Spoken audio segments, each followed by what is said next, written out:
আছে ওই হারুনকে আমি আল্লাহ পাক এই মুহূর্তে নবুয়ত দান করলাম। মুসা নবীর কণ্ঠ ভালো হয়ে গেল, অন্তরের মধ্যে প্রশস্ততা পেয়ে গেলেন, ভাই নবী হয়ে গেল। এবার হযরতে মূসা আলাইহিস সালাম তিনি এবার কালেমার দাওয়াত নিয়ে তিনি চলে গেলেন ফেরাউনের রাজ দরবারে। ফেরাউন রাজ সিংহাসনে বসে আছে, আল্লাহর পয়গম্বর মূসা এবার ফেরাউনের রাজ সিংহাসনে ঢুকে পড়লেন। ঢুকে পড়বার পরে এবার মূসা ডাকতে বলছে, হে ফেরাউন, তুমি এই মুহূর্তে পড়ে নাও লা ইলাহা ইল্লাল্লাহ মূসা কালিমুল্লাহ। এক আল্লাহকে রব বলে স্বীকার করে নাও, এক আল্লাহকে রাজ্জাক বলে স্বীকার করে নাও, এক আল্লাহকে ইলাহ বলে স্বীকার করে নাও। আর আমি মূসা আল্লাহর নবী, আমাকে নবী বলে স্বীকার করে নাও। যদি তুমি আমাদের উপর ঈমান আনতে পারো, ও ফেরাউন, তোমার মরতে দেরি হবে কিন্তু জান্নাতে যাইতে দেরি হবে না। কালেমা গ্রহণ করে নাও তুমি। এই কথা যখন হযরতে মূসা আলাইহিস সালাম যখন ফেরাউনকে বলতেছিলেন, এই দাওয়াত যখন দিতেছিলেন, এই দাওয়াত পাওয়ার সঙ্গে সঙ্গে ফেরাউন ডাক দিয়ে বলে, ও মূসা, তোর কালেমার দাওয়াত বন্ধ করে দে। ফাকাল আনা রাব্বুকুমুল আলা, আমি তো তোর খোদা।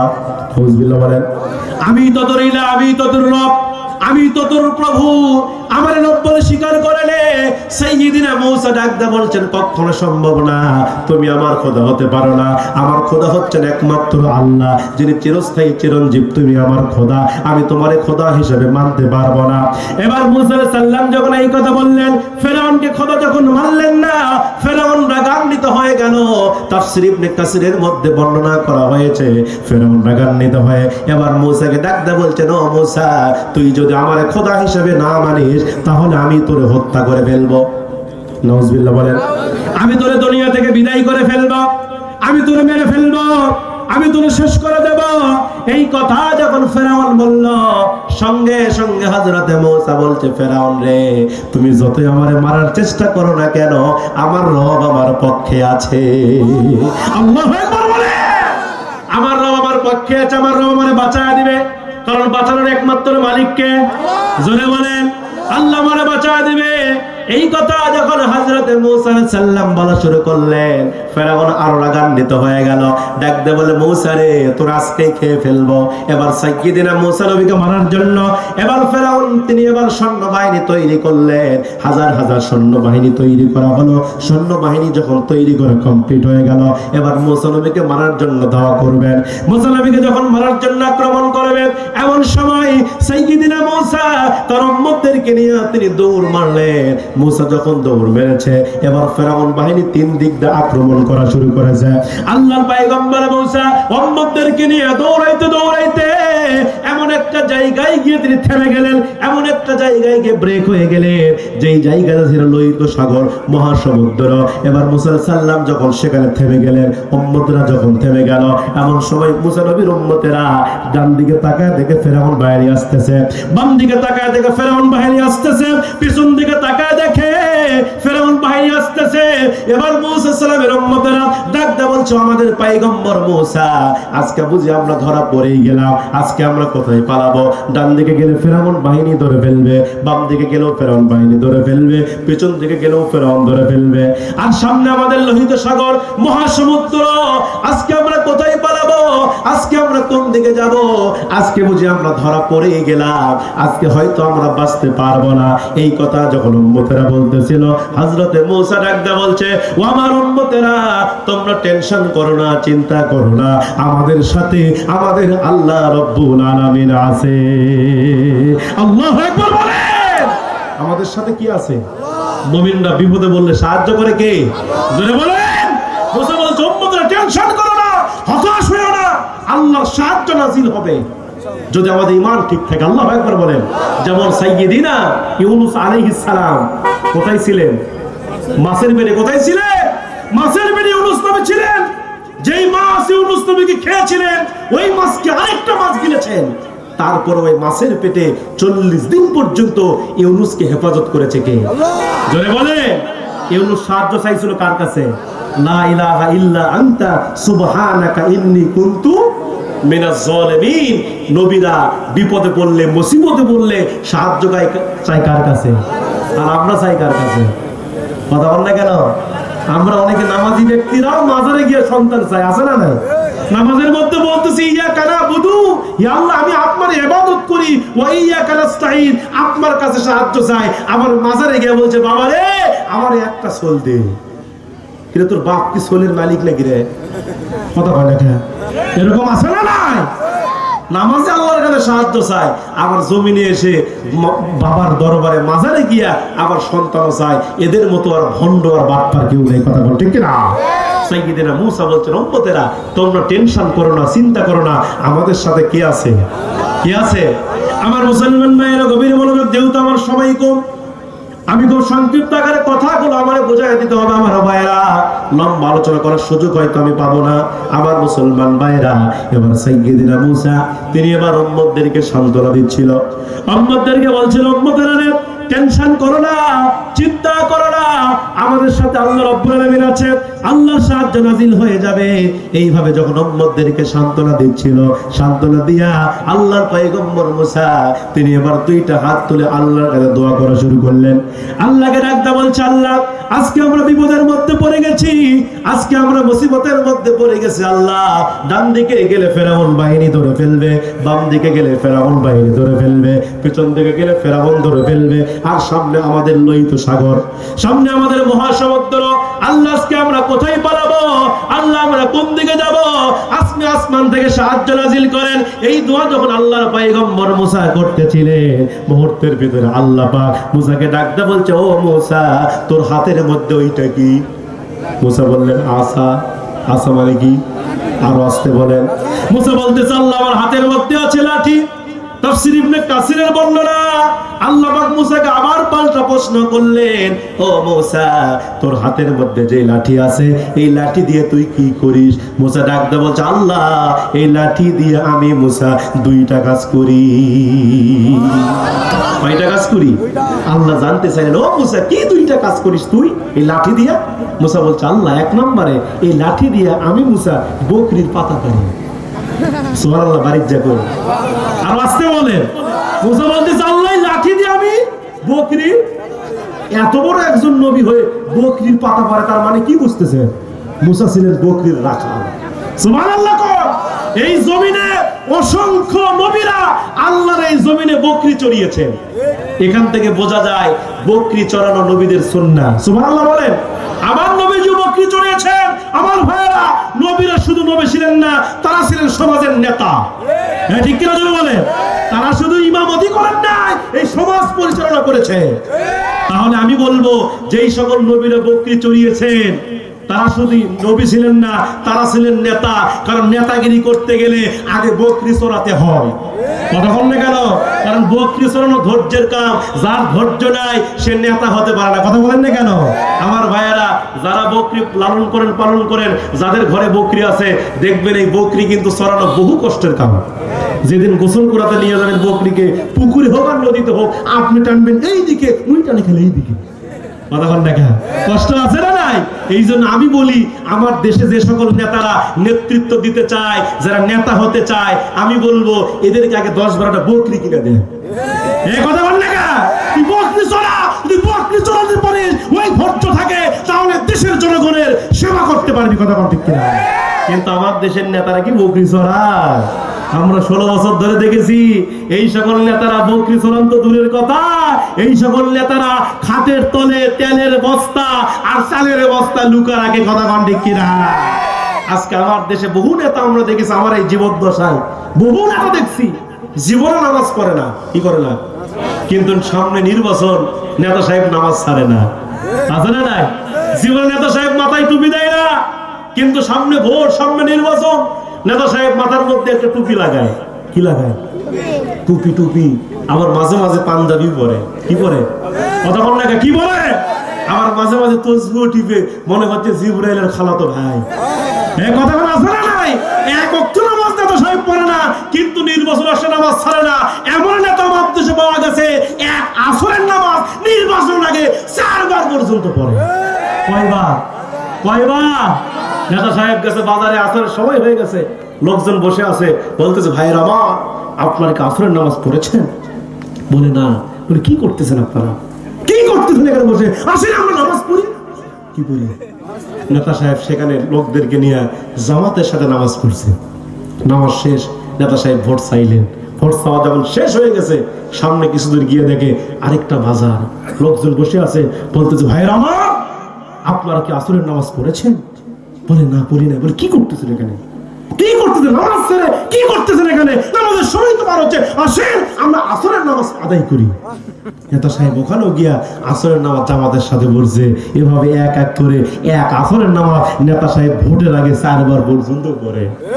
কথা বললে কা এই সকল নেতারা দেখবেন নির্বাচিত হওয়ার আগে এই দেশের জনগণকে বোকা মেরে ধোঁকা বানায়, দেশের জনগণের সামনে দাঁড়িয়ে বলে যদি আপনারা আমাকে নির্বাচিত করেন, আপনারা জয়যুক্ত করেন, আপনাদের এইটা করে দেব, সেইটা করে দেব, প্রয়োজনে সব দিব। রড দিয়া, কি দিয়া? কি দিয়া? কিন্তু নেতা সাহেব ওই নির্বাচিত হওয়ার পরে ওই জনগণকে রড দেয় না, ওইখানে একা আলা বাঁশ দেয়। এই কথা কোন আছে না? অথচ আপনারা হুজুগ বাঙালি এই সকল বাতিল নেতার পিছনে 16 বছর ধরে আপনারা মিছিল করেছেন। এক কাপ চা খাওয়ার লোভে হাইরে স্লোগান, আমার নেতার চরিত্র ফুলের মতো পবিত্র, নামাজ পড়ে না 1 ওয়াক্ত, গাঞ্জা খাই 4 ওয়াক্ত। এই কথা বলা আছে না?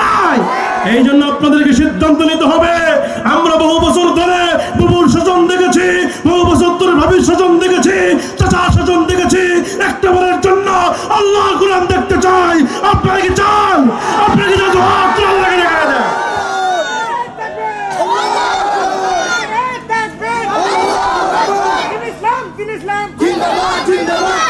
আমার ভাইরা, এই কোরআন যদি পার্লামেন্টে পাস হয়ে যায়, আমার দেশে দুর্নীতি থাকবে না। কথা বলেন না কেন? এই কোরআন যদি পার্লামেন্টে পাস হয়ে যায়, আমার দেশে টেন্ডারবাজি থাকবে না। এই কোরআন যদি আমার পার্লামেন্টে পাস হয়ে যায়, টেবিলের তলা দিয়ে ঘুষ নেওয়া বন্ধ হয়ে যাবে। ঠিক কিনা বলেন? এই জন্য কিছু লোক চাচ্ছে এই দেশে যেন কোরআন না যায়। কথা বলেন না কেন? কারণ অর্থ ঘুষ খাওয়া বন্ধ হয়ে যাবে। কথা বলেন না কেন? আমার দেশে ঘুষ আসে না নাই? মিষ্টির প্যাকেটে ঘুষ খায়, মিষ্টির প্যাকেটে। কইতে ভাই কি এটা? কইতে মিষ্টি খাওয়ার জন্য। কয় লাখ? কত দিছেন? কইতে 2 লাখ। কিন্তু মিষ্টি খাওয়ার জন্য 2 লাখ টাকা দেওয়া লাগে? তো মিষ্টি খাওয়ার জন্য 2 লাখ হলে বিরিয়ানি খাওয়া কয় লাখ রে? কথা বলেন না কেন? এরকম ঘুষেরও আছে না নাই? এই জন্য মুসলমান ভাইরা, আপনাদের ঐক্যবদ্ধ থাকতে হবে, আপনাদেরকে এক হতে হবে। এই দেশে কোরআন দিয়ে, নবীজির সুন্নাহ দিয়ে যদি এই দেশ পরিচালিত হয়, আমার দেশে আবার শান্তি ফিরে আসবে। কথা বলেন ঠিক কিনা? সাইয়্যিদিনা মূসা বলছে, আল্লাহ এই লাঠি দিয়ে আমি কয়টা কাজ করি? জোরে বলেন কয়টা কাজ? আল্লাহর পয়গম্বর মূসা বলছে, আল্লাহ এই লাঠি দিয়ে আমি 2টা কাজ করি। 1 নম্বরে লাঠি দিয়ে বকরির পাতা বাড়ি। আল্লাহ বললেন, ও মূসা 2 নম্বর কি করো? আল্লাহর পয়গম্বর মূসা ডাকতে বলছে, আল্লাহ 2 নম্বরে এই লাঠি দিয়ে ভর দিয়া আমি মূসা রাস্তা হেঁটে যাই। আল্লাহ পাক মুহূর্তের ভিতরে হযরত মূসা নবীকে ডাকতে বলছে, ও মূসা তোমার হাতে যে লাঠিখানা আমি দেখতে পাইতেছি, যে লাঠিখানা আছে ওই লাঠি দিয়ে তুমি লোহিত সাগরের মধ্যে আঘাত করো, ওই লাঠি দিয়ে লোহিত সাগরের মধ্যে বাড়ি মারো। এই কথা যখন আল্লাহ মূসাকে বললেন, আল্লাহর পয়গম্বর মূসা ডাকদা বলছে, আল্লাহ আঘাত করলে কি হবে, বাড়ি মারলে কি হবে? আল্লাহ বলে, ও মূসা কথা কম বলো, বাড়ি মেরেই দেখো আমি আল্লাহ কি বানাই দেই। আমি আল্লাহ তোমার জন্য কি বানাই দেই, তুমি একটু আঘাত করেই দেখো। এবার সাইয়্যিদিনা মূসা আল্লাহর এই হুকুম পাওয়ার পরে তার হাতের মধ্যে যে লাঠিখানা ছিল, এই লাঠি দিয়ে তিনি লোহিত সাগরের ভিতরে তিনি জোরে বাড়ি মারলেন। লোহিত সাগরের মধ্যে লাঠিতে আঘাত করলেন। বাড়ি মারার সঙ্গে সঙ্গে, লোহিত সাগরের মধ্যে আঘাত করার সঙ্গে সঙ্গে ওই লোহিত সাগরের ভিতরে 1 নয় 2 নয় 3 নয়, আমার আল্লাহ পাক মূসা নবীর জন্য 12খানা রাস্তা বের করে দিলে। রাস্তা বের হয়ে গেল। মূসা নবীর মুখে মুস্কি মুস্কি হাসি। উম্মতদেরকে ডাকতে বল, উম্মতরা দেখো দেখো, তোমাদেরকে আগেই বলেছিলাম আল্লাহর সাহায্য নাযিল হয়ে যাবে। আল্লাহ আসমান থেকে আমাদের জন্য সাহায্যকারী হয়ে গেছে। আল্লাহ আমাদের জন্য রাস্তা খুলে দিয়েছে। আল্লাহ আমাদের জন্য রাস্তা বের করে দিয়েছে। এই রাস্তা দিয়ে আমরা রওনা করব। এবার সাইয়্যিদিনা মূসা আলাইহিস সালাম উম্মতদেরকে নিয়ে তিনি রাস্তা দিয়ে রওনা করা শুরু করলেন। এবার মূসা আলাইহিস সালাম তিনি যাইতে যাইতে লোহিত সাগরের মাঝখানে চলে গেলেন। মূসা আলাইহিস সালাম যখন লোহিত সাগরের মাঝখানে চলে গেলেন, এমন সময় ফেরাউনের যারা অনুসারী ছিল এরা ডাকতে বলছেন, ও খোদা ফেরাউন, এই লোহিত সাগরের ভিতরে এত সুন্দর রাস্তা কে বানালো? ফেরাউন কাছে আমি বানাচ্ছি। কে বানাছে? ফেরাউন কই আমি বানাচ্ছি। যদি ফেরাউন এই কথা না বলে তার খোদাগিরি কি টিকবে? জোরে বলেন। এই জন্য ফেরাউন বলতেছে আমি বানাইছি রাস্তা, আমি এই রাস্তাগুলো বানাইছি। এই কথা যখন ফেরাউন বলল, এবার ফেরাউনের যারা অনুসারী ছিল, ফেরাউনের যারা উম্মত ছিল, এরা ডাক দিয়ে বলছেন, ও আমাদের খোদা ফেরাউন, আপনার এত পাওয়ার, আপনার এত শক্তি, এই লোহিত সাগরের ভিতরে আপনি এতগুলো রাস্তা বের করেছেন। আপনার যদি এত শক্তি হয়ে থাকে, আপনার যদি এত পাওয়ার হয়ে থাকে, আর আপনি যদি রাস্তা বের করে থাকেন, তাহলে উদ্বোধন কিন্তু আপনাকেই করা লাগবে। ফিতা আপনাকেই কাটা লাগবে।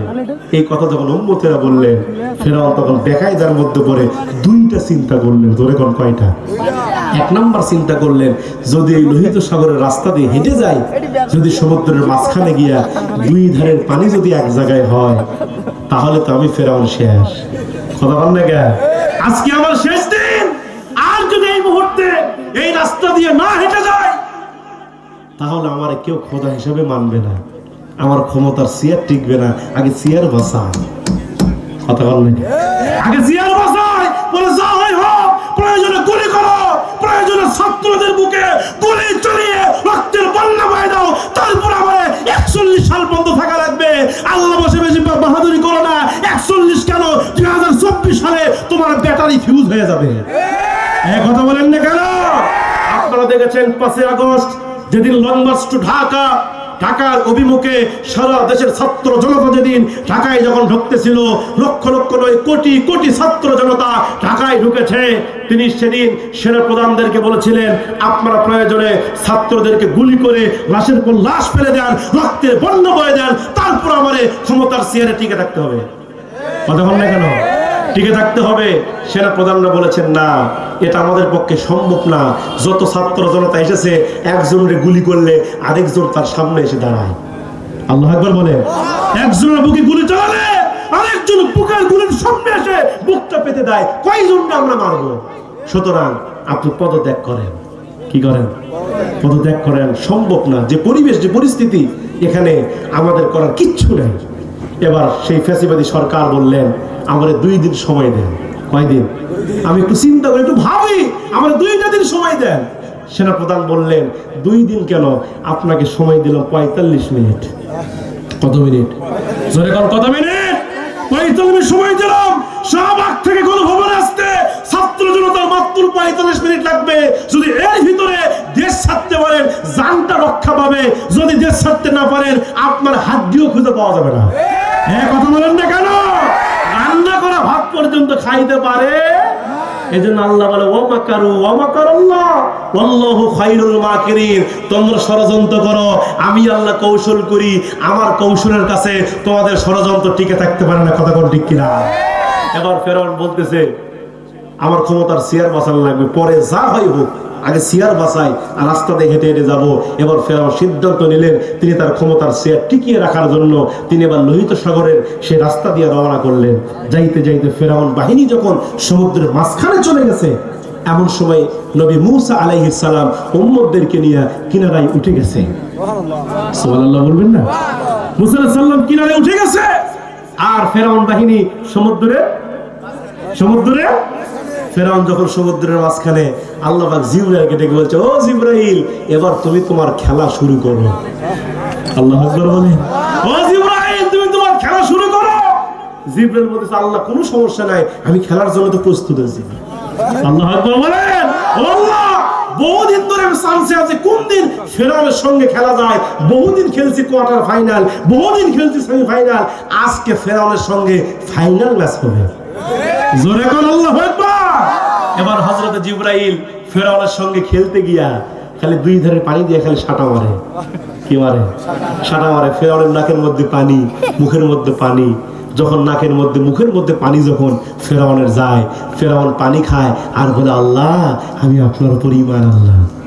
আল্লাহ বলে, এখন খেলার নাম এই বাংলাদেশের কুখ্যাত নাস্তিকরা আল্লাহকে গালি দিয়েছে। তারা বলেছে আনসিন ইজ নাথিং, যা দেখি না তা বিশ্বাস করি না। তারা বলেছে দেয়ার ইজ নো গড, আল্লাহ বলতে কিছুই নাই। কবি শামসুর রহমান নাম হয়তো আপনারা শুনেছেন। এই নাস্তিকের ঘরে নাস্তিক মুয়াজ্জিন যখন আযান দিয়েছে মসজিদ থেকে, এই নাস্তিক বলেছে, এ কাকের জাতেরা তোরা কাক কাক আওয়াজ কর, তোদের কাক কাক আওয়াজ ভালো লাগে, মুয়াজ্জিন সাহেবের আযান ভালো লাগে না। আউযুবিল্লাহ বলবেন না? মুয়াজ্জিন যখন মসজিদের মিনার থেকে আল্লাহু আকবার বলে আযান দিত, এই নাস্তিক তখন বলতো পতিতা যেমন খরিদ্দারদেরকে আহ্বান করে, মুয়াজ্জিন নাকি পতিতাদের মতো আহ্বান করে। নাস্তিক মারা গেল, দুনিয়া থেকে বিদায় নিয়ে চলে গেল। নাস্তিকের লাশ নিয়ে আসলেন এলাকায়, স্থানীয় যিনি ইমাম সাহেব ছিলেন তার কাছে যাওয়া হলো, কারণ মানুষ মারা গেলে জানাজা কি পড়ায়? জোরে বলে, আপনাদের এলাকায় যদি কেউ মারা যায় জানাজা কি পড়ায়? ইমাম সাহেব পর হুজুররা পড়ায়, অথচ সেই হুজুরের বিরুদ্ধে আপনি ফতোয়া দেন। এই কথা বল না কেন? এলাকার হুজুরদের তো দামি নাই। যদি হুজুর একটু জোরে যায়, আমার এলাকায় কিছু লোক বলে হুজুর মনে হচ্ছে আপনি দাওয়াত পাচ্ছেন। কথা বল না কেন? হুজুর মনে হয় দাওয়াত পাইছে, আগে খাবেন। আর যদি হুজুর একটু আস্তে আস্তে যায়, বলতে যে হুজুর আজকে কড্ডি বসাছেন, লোরবাড়ি গোবাড়ি চিনবে। কথা কোন আছে না নাই? তার মানে জোরে গেলেও দোষ, আস্তে গেলেও যত দোষ। নন্দ ঘোষ দুনিয়াতে যা কিছু হয়েছে এই 16 বছর ধরে সব দোষ হুজুরের ঘাড়ে আসছে। কথা বললে কেন? রাস্তায় একটা কুকুর বলেছে, বলে কে মারলো রে? বলছে ওই হুজুর মারিছে। আপনারা দেখেন নাই ঢাকার সেই রানা প্লাজা ভেঙে গেছে, কে যেন একজন বিবৃতি দিতে গিয়ে বলছে যে হুজুররা ধাক্কায় ধাক্কায় এটা ভেঙে ফেলে দিছে। এই কথা বললে কেন? তারা মানে সব দোষ হুজুরদের ঘাড়ে, অথচ হুজুররা হলো এই জাতির শ্রেষ্ঠ সন্তান। ঠিক কিনা বলেন? একজন ইমাম, একজন মুয়াজ্জিন এই জাতির শ্রেষ্ঠ সন্তান, অথচ আপনারা ইমামকে মুয়াজ্জিনকে মূল্যায়ন করতে পারেন না। ঠিক কিনা ধরে বলেন? আজকে কিছু এমনও কিছু লোক আছে আমার দেশে, মসজিদে এক ওয়াক্ত নামাজে মসজিদে যায় না, জুমার দিনে যায়, মসজিদে গিয়ে খালি টাইস লারে। কি লারে? হুজুর ধুলে কে? হুজুর ধুলে কে? মাস গেলে বেতন খান না? এরকম বাটপার আছে না নাই? আমি বলি আপনি কয় টাকা বেতন দেন হুজুর রে? এই মাসে কয় টাকা আপনি বেতন দেন হুজুর রে? যেই বাজারে একজন রিস্কাওয়ালা ফ্যানওয়ালা মাস গেলে 15,000 টাকা 20,000 টাকা ইনকাম করে, সেই বাজারে একজন মসজিদের ইমামের বেতন হয় 3,000 টাকা। কথা বললে কেন? যেই বাজারে 1 কেজি গরুর গোশত কিনতে লাগে 700 টাকা, সেই বাজারে একজন মসজিদের বেতন হয় 2500 টাকা। কথা বললে কেন? আপনি কাকে ধমক দেন? আপনি কয় টাকা আপনি বেতন দেন? ইমাম মানে কি আপনি বোঝেন? ইমাম মানে হচ্ছে নেতা। ইমাম মানে কি? ইমাম মানে কি? ইমামের কথায় মসজিদ চলবে, ইমামের কথায় সমাজ চলবে। অথচ আমরা ইমামকে নেতা মনে করি না, আমরা ইমামকে খাদিম মনে করি। কি মনে করি? হুজুর আপনি খেদমত করবেন, আপনাকে বেতন দিই না। কথা বলেন না কেন? এখন কথা বলেন না কেন? অথচ নবীজি বলেছেন ইমামের মর্যাদা কত বেশি। ইন্নাল উলামাউ ওয়ারাসাতুল আম্বিয়া। নবীজি বলেছেন শেষ জামানায় আমার ওয়ারিসরা হলো আলেম উলামা। কে? জোরে বলেন। নবীজির হাদিস, এই মাদ্রাসা সম্পর্কে নবীজি বলেছেন উদ্দু আলেমান, ও দুনিয়ার মানুষ তোমরা প্রত্যেকে আলেম হও। কি হও? আপনারা কি সবাই আলেম হয়েছে? এই সবাই আলেম হয়েছে? নবীজি বলেছেন আলিম যদি হতে না পারো আও মুতাআল্লিমান, 2 নাম্বার আলিমের ছাত্র হও। কি হও আপনারা? আলিমের। যদি আলিমের ছাত্র হতে না পারো 3 নাম্বার আও মুস্তামিআন, আলিমের শ্রোতা হও। আলিমের কি হও? শ্রোতা হও। আলিমদের কথাগুলো শুনো, আলিমরা কি বলতে চায়। যদি আলিমের শ্রোতাও হতে না পারো, নবীজি বলেছেন আও মুহিব্বান, 4 নাম্বার আলিমকে ভালোবাসো। আলিমকে কি করো? আলিমকে মহব্বত করো, আলিমদের সঙ্গে সুসম্পর্ক রাখো, মুসাফা করো, একটু কোলাকুলি করো, একটু জিজ্ঞেস করো হুজুর আপনি কেমন আছেন। আলিমদের সঙ্গে একটু ভালোবাসা বৃদ্ধি করেন। নবীজি বলেছেন ওয়ালা তাকুনিল খামিস, 5 নম্বর হয় না, শত্রু হয় না, আলিম বিদ্বেষী হয় না, ফাতাহালিক, নবীজি বলেছেন ধ্বংস হয়ে যাবে। ঠিক না জন্য বলেন? এই জন্য আলিমদেরকে ভালোবাসবেন, আলিমদের সম্মান করবেন। কবি নাস্তিক শামসুর রহমান মারা গেল, ইমাম সাহেবের কাছে আসলেন, এসে বলছে হুজুর আপনাকে জানাজার নামাজ পড়াতে হবে। হুজুর তখন মনে মনে চিন্তা করলেন যে নাস্তিক সারা জীবন আজানকে গালি দিয়েছে, কোরআনকে গালি দিয়েছে, আজানকে পতিতার ডাকের সঙ্গে তুলনা করেছে, আমি একজন ইমাম হয়ে কেমনে আর জানাজার নামাজ পড়াবো। ইমাম সাহেব তখন মনে মনে একটু চিন্তা করলেন আর জানাজার নামাজ পড়ান যাবে না, একটু হিকমত প্রয়োগ করা লাগবে। কি করা লাগবে? কোরআনে হিকমত আছে না নাই? আল্লাহ বলে যদি তোমার ডাইরেক্ট ম্যাট দিবার না পারো তাহলে অ্যাঙ্গেলে ম্যাট দাও। এই কথা বল না কেন? ইমাম সাহেব তখন একটু হিকমত প্রয়োগ করে বলতে দেখেন জানাজার নামাজ তো পড়াবো ঠিক আছে, কিন্তু আমার একটা সমস্যা আছে। কি আছে? হুজুর আপনার কি সমস্যা? কি সমস্যা বলেন? হচ্ছে দেখেন কয়েকদিন ধরে এমন একটা সমস্যা, সেটা হচ্ছে যে আমি ওযু করলে আমার ওযু থাকে না। কি থাকে না? মানে ওযু করলে আমার ওযু চলে যায়। লোকজন বলবে, হুজুর আপনার সমস্যা তো জটিল, মারাত্মক সমস্যা, আপনার দিয়ে জানাজা হবে না, আপনার মুয়াজ্জিনকে দেন। হুজুর তখন মুয়াজ্জিনকে ডাক দিলেন, মুয়াজ্জিন আসো, যাও জানাজার নামাজ পড়াও। মুয়াজ্জিন বলছে, হুজুর আমি কেমনে পড়াবো, আপনি বলেন। এই নাস্তিক সারা জীবন আজানকে গালি দিয়েছে, আজানের বিরুদ্ধে কথা বলেছে, আর আমি একজন মসজিদের মুয়াজ্জিন হয়ে এই নাস্তিকের জানাজা কেমনে পড়াবো, আপনি বলেন। মুয়াজ্জিন যাবেন না, মুয়াজ্জিন যাবেন না, জোর করে এলাকার লোকেরা হাত ধরে টেনে নিয়ে গেছে মুয়াজ্জিন। মুয়াজ্জিন সাহেব বাধ্য হয়ে নাস্তিকের জানাজা নামাজ পড়াইছে। জানাজা কমপ্লিট, জানাজা শেষ। পরের দিন সকালবেলা এলাকার বড় বড় উলামায়ে কেরাম মুয়াজ্জিনকে শক্ত করে ধরেছে আর বলছেন, হে মুয়াজ্জিন সাহেব, আপনি এত বড় মসজিদের মুয়াজ্জিন হয়ে এই নাস্তিকের জানাজা কেন আপনি পড়লেন জানতে চাই। মুয়াজ্জিন কইছে, হুজুর ওস্তাদের মেয়ের শেষ রাত্রিতে জানাজা পড়াছে ঠিক আছে, কিন্তু ওযু করিনি। এই কথা বললে কেন? আজকে আমরা সিদ্ধান্ত নিয়েছি যারা কোরআনকে গালি দিবে, ইসলামকে গালি দিবে, যারা নবীকে গালি দিবে, এদের নামের একটা তালিকা তৈরি করে এরা মরে যাবে, এদের জানাজা হবে, কিন্তু ওযু হবে না। ঠিক কিনা বলে? সারা জীবন হুজুরকে গালি দিয়া, কোরআনকে গালি দিয়া, হুজুর তোমার জানাজার নামাজ পড়ায়া তোমার জান্নাতে ঢুকে দিয়ে আসবে। জান্নাত এত সহজ? কথা বলেন না কেন আপনারা? এই জান্নাত কি এত সহজ যে মাগুর বাড়ি কলা খালি ছিলবেন আর খাবেন? আল্লাহ বলেন, আন হাসিবতুম আন তাদখুলুল জান্নাহ, তোমরা কি মনে করেছো মরার পরে জান্নাতে যাবে? না, জান্নাত পেতে গেলে ওয়ালা নাবলু আন্নাকুম বিশাইইন মিনাল খাউফি ওয়াল জুই ওয়া নাকসিম মিনাল আমওয়ালি ওয়াল আনফুসি ওয়াস সামারাত। আল্লাহু আকবার বলেন। আল্লাহ বলেন জান্নাত পেতে গেলে আল্লাহর এই জমিনে পরীক্ষা দিতে হবে। ঠিক কিনা বলেন?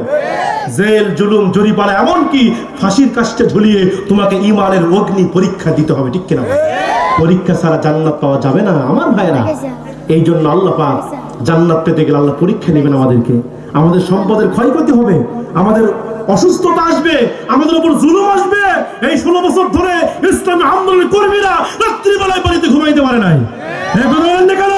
অসংখ্য ইসলামী আন্দোলনের কর্মীদেরকে তারা হত্যা করেছে, এমনকি বাংলাদেশের নিরীহ হক্কার আলেমদেরকে ফাঁসির কাস্টে ঝুলিয়ে হত্যা করেছে। ঠিক কিনা বলে? কি অপরাধ ছিল আল্লাহর, কি অপরাধ ছিল কোরআনের পাখি আল্লামা দেওয়ার হোসেন সাইদি। আজকে দেশ স্বাধীন হলো 2024 সালে, কত আলেমরা আজকে কারামুক্ত হলো। জসিমউদ্দিন রহমানে মুক্ত হয়েছে, রফিকুল ইসলাম মাদানী, মুফতি আমির হামজা, আল্লামা মাওলানা সাহেব সবাই মুক্ত হয়েছে। কিন্তু আমরা আশায় ছিলাম দেশ স্বাধীন হবে, কোনো একদিন আল্লামা সাইদি মুক্ত আকাশে ফিরবে, আবার কোরআনের তাফসীর করবে, কোটি কোটি মানুষ তার তাফসীর শুনে মানুষের হৃদয়কে প্রশান্ত করবে। ঠিক কিনা বলেন? সেই আল্লামা সাইদিকে তারা বাঁচতে দেয়নি। কথা বলেন না কেন? যে আল্লামা সাইদি এই কোরআনকে বুকে নিয়ে সারা পৃথিবীতে 50টি বছর ধরে এই কোরআনের খেদমত করেছেন, এই কোরআনের তাফসীর করেছেন, যার হাতে অসংখ্য মুসলিমরা কালেমা পড়ে মুসলমান হয়েছে। সেই কোরআনের পাখিকে তারা ছাড় দেয়নি। 13 বছর জেলের মধ্যে বন্দী করে রাখলেন, রিমান্ডে নেওয়া হয়েছে। আল্লামা সাইদের অপরাধ ছিল একটাই, তিনি কোরআনের কথা বলেন। ঠিক কিনা বলেন? আল্লামা সাইদি কাবুল ছিলেন না। আপনারা তার বক্তব্য শুনেছেন, সেই বীর চট্টলার ময়দানে আল্লামা সাইদি এই কোরআনকে হাতে নিয়ে তিনি বলতেন, লক্ষ লক্ষ জনতা আল্লামা সাইদির মাহফিল ঢল নামতো। আল্লামা সাইদি বলতেন, এই লক্ষ লক্ষ জনতা আমি সাইদির আকর্ষণে আসে না, এই মানুষগুলো আসে আল্লাহর কোরআনের আকর্ষণে। আল্লামা সাইদি সাহেব বলতেন, ভেজা বেড়ালের মতো 500 বছর বেঁচে থাকার লাভ নাই, সিংহের মতো 1 ঘন্টা বাঁচতে চায়। আল্লামা সাইদি যা বলেছেন আমার বাংলাতে 100তে 100 মিলছে। আল্লামা সাইদি বলেছিলেন, এমন একটা সময় আসবে পালাবার জন্য ইন্দুরের গর্তও খুঁজে পাওয়া যায়। এই কথা বলেন না কেন? গাছের গোড়া থেকে এমন একটা ঝাঁকুনি দেওয়া হবে, মামু বাড়ি দিল্লি গিয়ে পড়বা, বাংলাতে জায়গা হয় নাই। কথা বলেন ঠিক কিনা? সেই আল্লামা সাইদিকে যারা হত্যা করেছো, তোমাদের বিচার এই বাংলাতেই হবে। হ্যাঁ, কথা বলেন ঠিক কিনা? যে আল্লামা সাইদিকে যারা হত্যা করেছো, তোমাদের বিচার এই বাংলাদেশে জনগণ করবে। আপনারা কি বিচার চান? লাগে দেখা দেন। নারে তাকবীর, নারে তাকবীর। আমার মুসলমান ভাইরা, এই জন্য কোরআন নিয়ে আমরা বাঁচতে চাই, কোরআন নিয়ে মরতে চাই। রাজি আছেন তো ইনশাআল্লাহ? রাজি আছেন তো ইনশাআল্লাহ? ওই ফাতেমার কিচ্ছা কাহিনীর দিন শেষ, আগামীতে ইসলামী বিপ্লব হবে। আজকে ভারত যে ষড়যন্ত্র করছে, আমার এই দেশকে দিল্লিতে পরিণত করতে চায়। কথা বলেন না কেন? ভারত আমার দেশে সেই ইসকনের নাম দিয়ে আজকে সূক্ষ্ম ষড়যন্ত্র করে এই দেশকে নিয়ে ষড়যন্ত্র করছে। আমরাও বলেছি আমরা মুসলমানদের শরীরে এক ফোঁটা বিন্দু রক্ত থাকা অবস্থায় ভারতের দালালদেরকে এই দেশে আমরা থাকতে দিব না। কথা কোন ঠিক কিনা? যারা ভারতের যেই ভারতরা আমার এই দেশকে মারার জন্য, আমার দেশকে হিন্দুস্তানে পরিণত করার জন্য সেই সূক্ষ্ম ষড়যন্ত্র করছে, আমরা বাংলাদেশের মুসলমান জীবনকে বাজি রেখে এই দেশের সার্বভৌমত্বকে মাতৃভূমিকে রক্ষা করার জন্য যদি আমরা ডাক আসে, আমরা যুদ্ধে নামতে হয়, মুসলমান প্রস্তুত আছেন তো ইনশাআল্লাহ? আছেন তো ইনশাআল্লাহ? ওচরে একটা যুদ্ধ হয়তো হবে, আপনারা শুনে রাখেন। ভবিষ্যৎবাণী বলে গেলাম, এই ভবিষ্যৎবাণী আমার নয়, নবীজি বলেছেন গাজওয়াতুল হিন্দ। কথা বল না কেন? বিশ্বনবী একটা ভবিষ্যৎবাণী বলে গিয়েছেন, অচিরেই হিন্দুস্তানের সঙ্গে মুসলমানদের একটা যুদ্ধ হবে। কথা বলেন না কেন? এই যুদ্ধে আল্লাহ পাক মুসলমানদেরকে বিজয় দিবেন। যেমন বদর যুদ্ধে বিজয় দিয়েছেন আল্লাহ কাদেরকে? জোরে বলেন। বদর যুদ্ধে মুসলমানদের সংখ্যা বেশি ছিল না, মাত্র 313 জন সংখ্যা মুসলমানদের, আর কাফেরের সংখ্যা ছিল 1000। 313 জন মুজাহিদ নবীজির সামনে দাঁড়িয়ে গেলেন। নবীজির সামনে সাহাবীরা দাঁড়িয়ে গেছেন, ছোট্ট দুইটা বাচ্চা, নাম ছিল মুআজ আর মাআজ। কেউ বলছে ছোটটার বয়স 9 বছর, বড় ভাইয়ের বয়স 11 বছর। তো ছোট্ট ছোট্ট দুইটা বাচ্চা নবীজির সামনে হাজির হয়ে গেলেন আর বলছেন, ইয়া রাসূলুল্লাহ, ইয়া হাবিবাল্লাহ, আমরা শুনতে পেলাম বদর যুদ্ধের আগে মুসলমানদের সৈন্য কম, আপনি যদি অনুমতি দেন আমরা দুই ভাই যুদ্ধে যেতে চাই। নবীজি তখন বললেন, ও মুআজ আর মাআজ, তোমরা তো ছোট মানুষ, তোমরা তো যুদ্ধ করতে পারবে না, কারণ যুদ্ধ করতে গেলে শরীরে শক্তি লাগে, হেলমেট করতে হয়, অস্ত্র চালাতে হয়, শরীরে শক্তি লাগে, তোমরা তো যুদ্ধ করতে পারবে না, যাও তোমরা চলে যাও। বড় ভাই ডাকতে বলছেন, ইয়া রাসূলুল্লাহ, আমার গায়ে শক্তি বেশি, আপনি আমারই অনুমতি দেন। ছোট ভাই ডাকতে বলছেন, ইয়া রাসূলুল্লাহ, ও বয়সে বড় হলে কি হবে, ওর চাইতে আমার শক্তি কোনো অংশে কম নেই। আল্লাহু আকবার বলেন। ঈমানটা করে বলে দেখেন। দুই ভাই যখন এরকম বলা বলি করছে, আল্লাহর নবী তাদের এই দৃশ্য দেখে খুশি হয়ে গেলেন।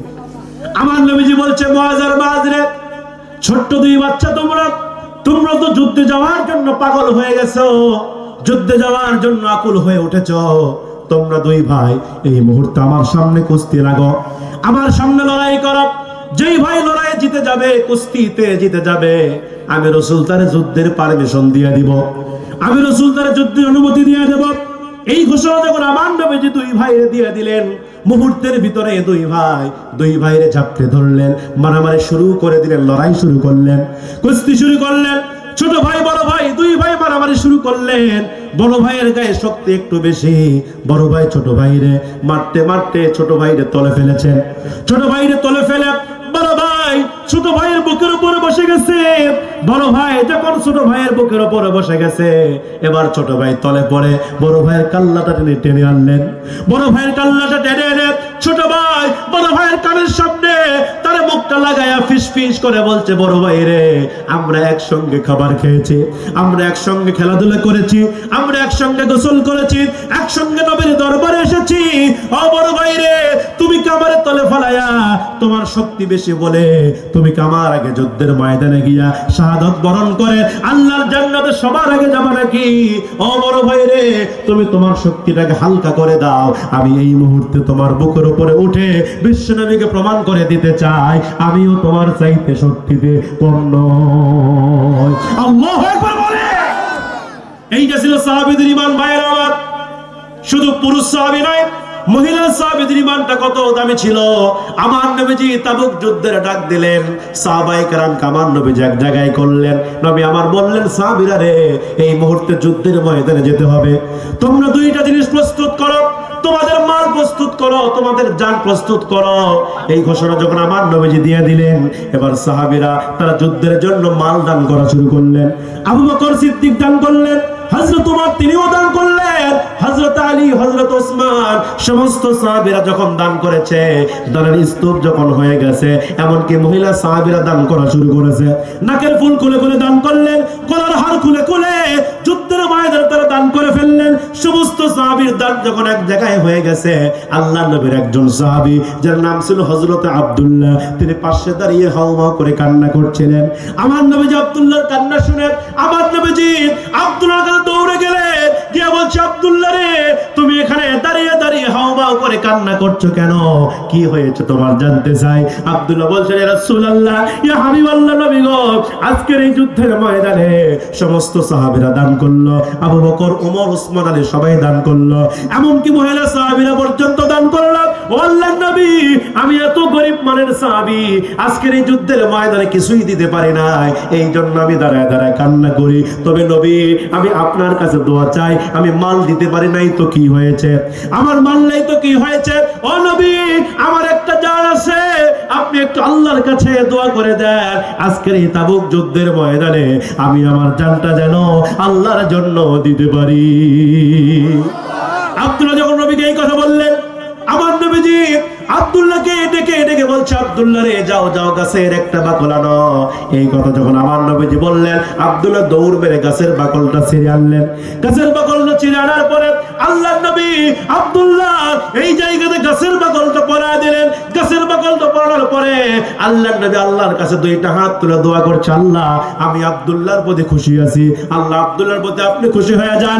এই দোয়া করতে করতে আমার নবীজি সর্বশেষ বলছে, আল্লাহ, আমি আব্দুল্লাহর রক্তকে কাফেরদের জন্য হারাম করে দিলাম, আপনিও আব্দুল্লাহ রক্তকে কাফেরদের জন্য হারাম করে দেন। এই উল্টা দোয়া যখন আমার নবীজি করতেছিল, আব্দুল্লাহ আবার কান্না শুরু করে দিল। আমার নবীজি দোয়া কমপ্লিট করার পরে আব্দুল্লাহকে ডেকে ডেকে বলছে, আব্দুল্লাহ রে, তুমি আবার কেন কান্না শুরু করে দিলে, আবার কেন কান্না শুরু করে দিলে, কারণটাকে জানতে চাই।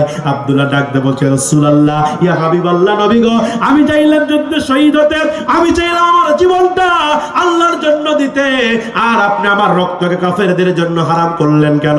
ও নবী, আপনার দোয়া তো আল্লাহ কখনো ফেরত দেয় না, আপনি আমার গাজী হওয়ার জন্য কেন বললেন? এই উল্টা দোয়া আপনি কেন করলেন? আল্লাহর নবী ডাকতে বলছে, আব্দুল্লাহ, তুমি তোমার কান্না বন্ধ করে দাও। ও আব্দুল্লাহ, তোমার কলিজার ভিতরে জিহাদের তামান্না থাকার কারণে, তোমার কলিজার ভিতরে পরিপূর্ণ ঈমান থাকার কারণে, আব্দুল্লাহ, তুমি যদি বাড়িতে জ্বর হয়েও মারা যাও, আমার আল্লাহ পাক তোমাকে শহীদ মৃত্যু হিসেবেই কবুল করে নিবে।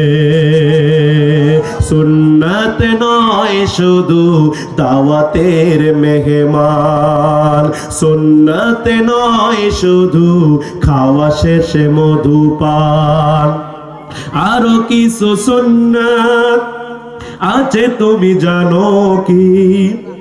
জানলেও জীবনে কখনো তা মানো কি? ঠিক কিনা বলেন?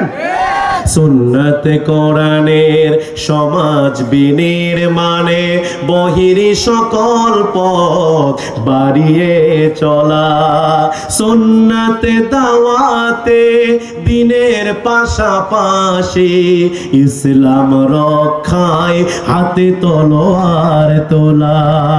সুন্নাত শুধু নয় নমনীয় আলাপন, আরো সুন্নাত হলো হুঙ্কার গর্জন।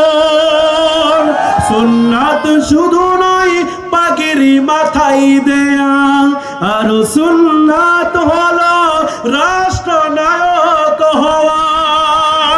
মহাব্বতে তার সুদিনের সাথী তুমি, মহাব্বতে তার সুদিনের সাথী তুমি, দরুদিনে ও তার পাশে থাকো কি? আরো কিছু সুন্নাত আছে তুমি জানো কি? জানলেও জীবনে কখনো তা মানো কি? জোরে বলেন মারহাবা। এই জন্য মুসলমান ভাইয়ের আমার, কোরআন থেকে বলছিলাম, সাহাবীরা তাদের জান মাল কার জন্য দিয়েছে?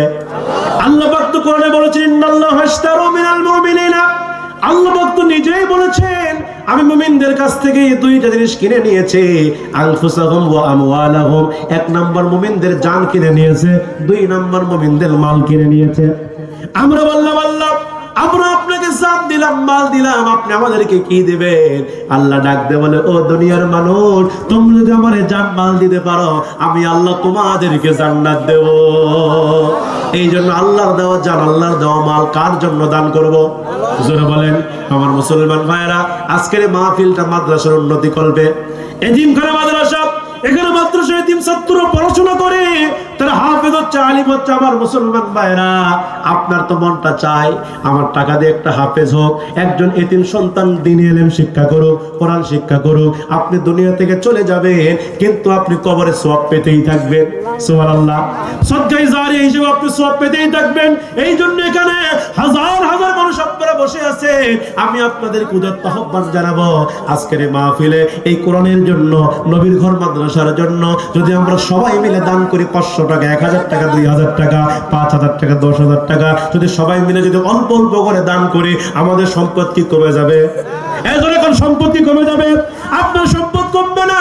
নবীজি বলেছেন দান করলে কখনো মাল কমে না, দান করলে আল্লাহ মাল বাড়িয়ে দেয়। এই জন্য আমি এখান থেকে সাহাবীদের মতো কোন আল্লাহর বান্দা আছেন যে হুজুর আজকের মাহফিলে আমি 1,000 টাকা দেব? কোন আল্লাহর বান্দা আছেন হুজুর আমি 2,000 টাকা দেব, 5,000 টাকা দেব, আমি 10,000 টাকা দেব, আমি 500 টাকা দেব? আমি মুসাফির মানুষ। আল্লাহ নবী বলেছেন মুসাফিরের দোয়া কখনো ফেরত দেওয়া হয় না। মুসাফির দোয়া করতে দেরি হয় কিন্তু কবুল হতে দেরি হয় না। আমি আপনাদের জন্য প্রাণ খুলে দোয়া করব। এই জন্য আল্লাহকে খুশি করার জন্য আমরা সবাই মিলে দান করব। একজন লোক আমরা মারুম হব না, পারবেন তো ইনশাআল্লাহ? এই ভাই নাম কি? নাম ওয়াহিদুল। কত দিবেন? 1000 টাকা দেব। নগদ না বাকি? টাকা দেব, কালকে পাঠিয়ে দেব টাকা থেকে। নারায়ে তাকবীর।